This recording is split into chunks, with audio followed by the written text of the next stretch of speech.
नमस्ते, मेरा नाम है जुनागली और मैं हूं दक्षिण कोरिया का निवासी। हमारे चैनल कोरिया का लाला में आपका स्वागत है। तो मेरे हिरण के छड़ों, मुझे पता है आप सब लोग अच्छे होंगे, उम्मीद में होंगे, बढ़िया रास्ते पर होंगे। तो आज के इस वीडियो में मैं कुछ दिन से आप लोगों के द्वारा कमेंट्स में पूछे जाने वाले एक प्रश्न का उत्तर देने वाला हूं, और वो ये है कि कोरिया के धारावाहिकों में जो इतने बुली का केसेस दिखाया जाता है, और आजकल के पॉप आइडल इवन कोरिया के कुछ अपने गर्ल ग्रुप्स या फिर कुछ सिंगर को इस अपने स्कूल के टाइम पे हुए बुली केस के हिसाब से अपना करियर छोड़कर उनको अपने घर वापस जाना पड़ा। क्या ये सारी बातें सच है? और अगर सच है तो इस पर मेरा विचार क्या है और मेरा इस पर अनुभव क्या है, मैं आज के इस वीडियो में इन सारी बातों का जवाब देने वाला हूं। तो आओ यार शुरू करते हैं बिना किसी हिरण के। तो सबसे पहले इस प्रश्न से शुरू करते हैं कि कोरिया के जिन्होंने एक या दो से अधिक सीरियल, जिनको हिंदी में धारावाहिक कहते हैं, यानी कि धारावाहिक देखा है, उन्होंने कम से कम एक या दो ऐसे सीन जरूर देखे होंगे कि एक स्कूल में बहुत सारे लड़के या फिर बहुत सारी लड़कियां अपने एक ही क्लास में पढ़ने वाले बाकी स्टूडेंट को बुली कर रहे होते हैं। ऐसा सिर्फ एक ही ड्रामा में नहीं, एक ही फिल्म में नहीं, बल्कि कई सारे सीरियल्स में, कई सारी फिल्मों में ऐसी कहानियां दिखाई जाती है। इवन कुछ फिल्म की कहानी तो ऐसे कि पूरा बुली पर ही आधारित करके उसको बनाया गया है। तो क्या इतने सारे बुली का केसेस दिखाया जाता है, इसका मतलब यह है कि कोरिया के स्कूल में इतने सारे बुली के केसेस होते हैं?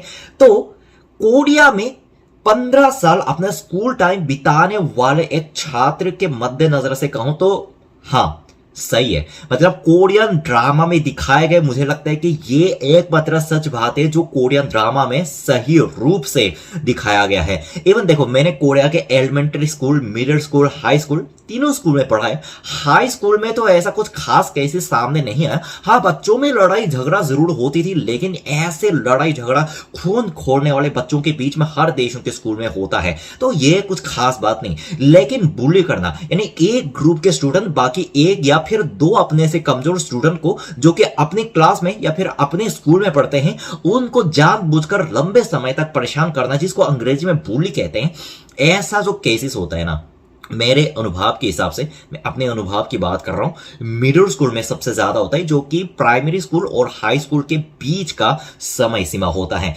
तो मिडिल स्कूल में एक्चुअली मैंने अपनी आंखों से देखा कि मेरे क्लास में ही कितने सारे स्टूडेंट जो एक ही स्टूडेंट को ज्यादा परेशान कर रहे हैं और उनको टॉयलेट ले जा रहा है। उसके बाद क्या हुआ ये तो वही जाने। और मेरे स्कूल में तो कम से कम इतना ही हुआ, लेकिन बाकी स्कूल में तो इतना ज्यादा ये मामला सीरियस बन गया ना कि कई स्कूल में तो मैंने ये भी सुना है कि मेरे बगल वाले जिले के स्कूल में बुली पीड़ित छात्र ने, जो उसको परेशान करता था, उसके चाकू मार दिया। मतलब सही में चाकू मार दिया, और ये बहुत बड़ा न्यूज बनकर सामने आया। और उसके बाद फिर ऐसे केसेस सामने आए कि यहां के आसपास के किसी इलाकों में 4-5 लड़कियों ने ना, वो क्या बोलते हैं, लोहे के लोड से अपने से कमजोर, अपने से एक स्टैंडर्ड नीचे पढ़ने वाली एक लड़की को इतना ज्यादा पीटा कि एकदम ये पूरे सुर्खियों में आ गया। ये तो मैं वही बातें बता रहा हूं जिनकी खबर न्यूज में छपी है, लेकिन ऐसे ना जाने कितने सारे खबर होंगे जो कि हमारे न्यूज चैनल में, हमारे अखबारों में नहीं छपती। तो मैं सबसे पहले ये कहना चाहता हूं कि जो भी हमारे सीरियल में, हमारे मूवी में स्कूल के जो बुली केस के बारे में दिखाया जाता है ना, यह 101% सच है। तो यहां तक सुनने के बाद आप लोग ऐसे सोच रहे होंगे कि कोरिया में इतना ज्यादा बुली केसेस क्यों होता है। तो मैं एक बात ये कहना चाहता हूं कि ये जो एक्चुअली क्या होता है ना, इंसान का स्वभाव ही ऐसा होता है। मैं बिल्कुल स्वीकार करता हूं कि कोरिया के स्कूल में बुली केसेस बहुत ज्यादा होता है, लेकिन इसका मतलब ये नहीं कि दूसरे देश में बुली केसेस नहीं होता है। मैंने सुना है कि अमेरिका में बुली छात्र ने ये कर दिया, वो कर दिया, जापान ने, फिर पता नहीं कहां कहां किस देश में। तो यहां तक सुनने के बाद मैं इस निष्कर्ष पर पहुंचा हूं कि ये जो 15 से लेकर 17 साल के उम्र के बीच के बच्चों की ना स्वभाव ऐसा होता है कि उनको ग्रुप बनाना बहुत ही ज्यादा पसंद है। उनको ग्रुप बनाना इतना ज्यादा पसंद है, और ग्रुप बनाने के बाद जो उनके ग्रुप के नजरों में भा नहीं जाता, यानी जो एक ऐसा छात्र उनकी क्लास में जो उनके ग्रुप के नजरों में अच्छा नहीं लगता, उसको बेवजह परेशान करना, मुझे लगता है कि हर देश में पढ़ने वाले 16 से लेकर 17 साल के लोंडो लोंडियों की ये एक खास बात है, जो कि हमारे देश की सीरियल में भरपूर मात्रा में देखने को मिलती है। पहले जो क्या होता था ना, पहले जो ऐसे बुली का केस स्कूल में आ भी जाता तो प्रिंसिपल अपने नौकरी के प्रमोशन की चिंता की वजह से उसको कई मामलों में दबा भी देता था। लेकिन आजकल क्या हुआ कि कोरिया में नेट स्पीड बहुत तेज है। बहुत तेज होने के कारण जो स्कूल के टाइम पे उनको बुली करते थे उनके पास भी बराबर का इंटरनेट आ गया, उनके पास भी बराबर का नेट स्पीड है।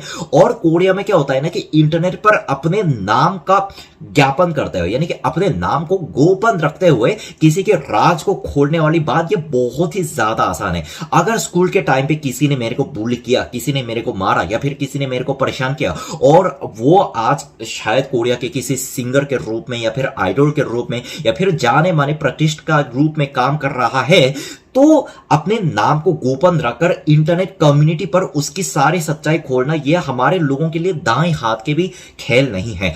तो ऐसे लेख लिखने से क्या होता ना कि ऐसे लेख अगर किसी समाज के सामने आ जाता ना तो हमारे पुलिस भी अब इस बुली के मामले को काफी सीरियसली लेने लगा है। और उस लेख के नेट पर फैलते ही उस बंदे के, यानी कि जो जाने माने व्यक्ति हैं, चाहे उसकी पोजीशन कितना भी ऊंचा क्यों ना हो, उसकी जांच पड़ताल हो जाती है और 100 में से 90% लेख सही निकला। 10% लेख ऐसा निकला कि किसी ने मजाक में ऐसे कहा हो, जबकि वो उसने स्कूल के टाइम पे उस प्रतिष्ठित बंदे के साथ शायद कुछ पढ़ा ही नहीं।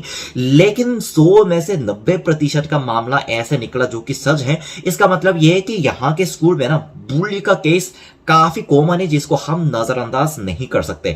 तो यहां पे अगर बुली का सिस्टम इतना कॉमन है तो क्या इसको रोकने के लिए सामाजिक रूप से कोई सिस्टम नहीं है?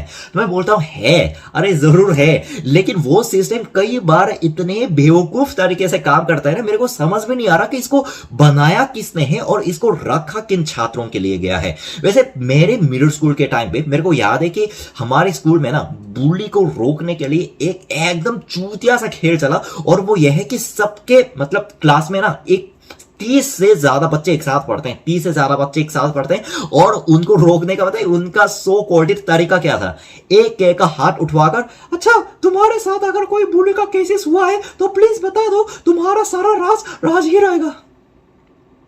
भाई अब जनता को मूर्ख समझना प्लीज बंद कर दे। मैं जिसके दिमाग से भी ये बद्धा आइडिया आया है ना, मैं उनको बस एक ही बात कहना चाहता हूं, जनता को यानी छात्रों को मूर्ख समझना प्लीज उनको तभी बंद कर देना चाहिए था। अरे अगर जिनके साथ ऐसा केसेस हुआ भी होगा तो क्या वो 30 बच्चों के सामने ऐसी अपनी कहानी बताने की हिम्मत रखेगा? अरे नहीं भाई। और अगर केस कुछ हद तक टीचर तक पहुंच भी जाता है और कई टीचर काफी अच्छे होते हैं, मतलब वो टीचर काफी ख्याल रखते हैं, लेकिन आखिरकार स्कूल का सारा काम स्कूल के हेड यानी प्रिंसिपल के देख रेख में होता है। लेकिन अगर उस स्कूल में ऐसे कोई बदनामी केस सामने आ गया तो स्कूल की बदनामी हो जाती। स्कूल की बदनामी का मतलब यह है कि प्रिंसिपल के नौकरी को खतरा। इसलिए मैंने बहुत सारे ऐसे केसेस सुने हैं कि टीचर ने अपने लेवल पर उसको हल करने की कोशिश की, लेकिन प्रिंसिपल ने उस मामले को दबाने की कोशिश की, जिसकी वजह से वो मामला सामने नहीं आया। लेकिन आजकल जैसे जैसे वो बच्चे बड़े हो गए, बड़े होने के बाद कुछ लोग आइडल बन गए, कुछ लोग सिंगर बन गए और कुछ लोग एक्टर बन गए और कुछ उनमें से ऐसे लोग थे जिन्होंने अपने स्कूल के टाइम पे अपने से कमजोर बच्चों को बहुत ही ज्यादा परेशान किया। तो उन पीड़ितों ने चुप रहना सही नहीं समझा। उन पीड़ितों ने क्या किया, अपने नाम को गोपन रखकर नेट पर उन सारे लोगों की सच्चाई का पर्दाफाश कर दिया और उनमें से बहुत सारे लोगों पर पुलिस कार्रवाई हो गई और बहुत सारे लोगों को उस बदनामी की वजह से अपने काम, अपने नाम और अपनी शोहरत सब कुछ छोड़कर अपने घर वापस जाना पड़ा, जो कि बहुत ही अच्छी बात है, मतलब उनको न्याय मिल गया। तो बस यार आज के वीडियो में इतना ही। उम्मीद करता हूं आप लोगों को मेरे इस वीडियो के माध्यम से एक नई जानकारी जरूर मिल गई होगी। यह हमारे समाज का एक बहुत बुरा पहलू है जिसमें सुधारना बहुत जरूरी है। मैं वापस आऊंगा और मजेदार वीडियो के साथ। तब तक क्या करना है, सावधान रहना है, सुरक्षित रहना है, सीख एक को सबक सबको। जय साउथ कोरिया, जय हिंद।